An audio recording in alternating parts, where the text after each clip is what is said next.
Can we please talk about oversuppliers and undersuppliers for just a minute here? I feel like the norm on TikTok is oversuppliers going viral. Everybody's seeing these oversuppliers who are pumping 15 ounces, 20 ounces of milk per pump. And I feel like that has become the norm on TikTok for videos that go viral. I feel like undersuppliers don't typically go viral because when someone sees an oversupplier, they're like, holy cow, that's so much milk. And then that person's video goes viral and pops off. And I feel like people see that and think that that's the norm. So they think if they're not making that much, that something must be wrong. They must not be pumping correctly. And they just get confused and upset why they're not making that much milk. In reality, our bodies make about 1 ounce to 2 ounces of milk per hour. And so if you're pumping anywhere from 3 to 5 ounces per pump, that's very, very normal. And that means you're usually like a just enougher.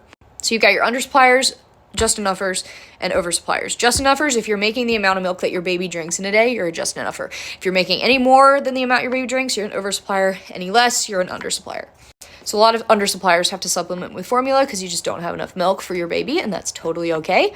Oversuppliers might have this massive stash in their freezer because they're making way too much milk than their baby's drinking. And that can be a good thing if you want to wean early or if, you're going back to work and you need a freezer stash. But it's not the norm, and I think we need to normalize it not being the norm.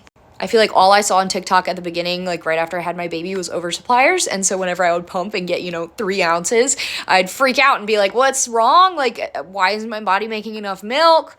Like, it must be normal to have 15 ounces that you pump after your baby eats, but that's not the normal. I pump about 4 ounces of milk every time I pump, about every 3 hours. My baby eats 4 ounces every 3 hours. And so I'm a just enougher.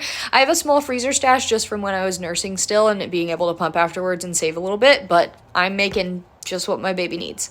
And that's totally okay.